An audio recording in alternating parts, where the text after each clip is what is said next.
नमस्कार, वैष्णवीज रेसिपीमध्ये तुम्हा सर्वांचं पुन्हा एकदा स्वागत करते। आज आपण उन्हाळा विशेष भागामध्ये मस्त थंडगार मँगो मस्तानी बनवूया।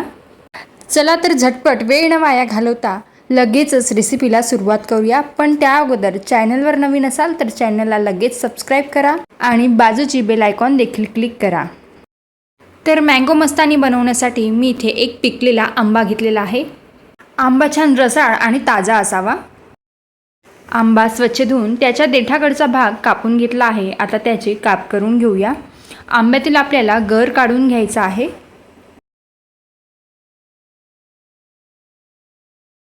बघा, आंबा किती छान पिकलेला आणि रसाळ आहे।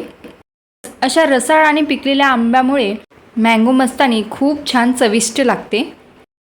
तर एक मिक्सरचा जार घेतलेला आहे, त्यामध्ये आपण आंब्याचा गर काढून घेऊया। तर संपूर्ण एका आंब्याचा गर मी इथे काढून घेते आहे।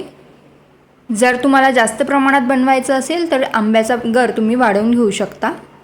यामध्ये 1 चमचा साखर घालूया। आपल्या गरजेनुसार साखर कमी अधिक करू शकता। तसेच 1 ग्लास दूध घातलेला आहे। तसेच यामध्ये 1 मोठा चमचा व्हॅनिला आईस्क्रीम घालूया। आईस्क्रीम वापरणं पूर्णपणे ऑप्शनल आहे, नाही घातलं तरीही चालेल। आता हे छान आपण मिक्सरमधून फिरवून घेऊया। तुम्ही बघू शकता छान क्रीमी आणि दाटसर असा मिल्कशेक आपला तयार झालेला आहे। मँगो मस्तानी करताना मिल्कशेक आपल्याला अशाच पद्धतीचं दाटसर हवं आहे। तर आता हे आपण सर्व करून घेऊया। सर्व करताना ग्लासमध्ये आधी पिकलेल्या आंब्याचे काप टाकायचे आहे आणि त्यानंतर आता हा मिल्कशेक टाकायचा। मिल्कशेक टाकून थोडी आईस्क्रीम टाकायची। सर्व करताना लेयर द्यायची आहे आपल्याला।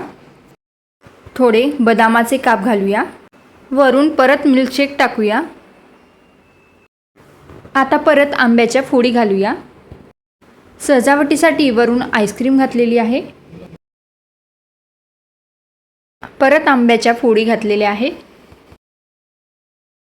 थोडे बदामाचे काप घालूया। तर बघा, इथे आपली मँगो मस्तानी तयार झालेली आहे। छान थंडगार आणि रिफ्रेशिंग मँगो मस्तानी दिसायला अगदीच मस्त दिसत आहे। त्याहून ते चवीला देखील अप्रतिम लागते।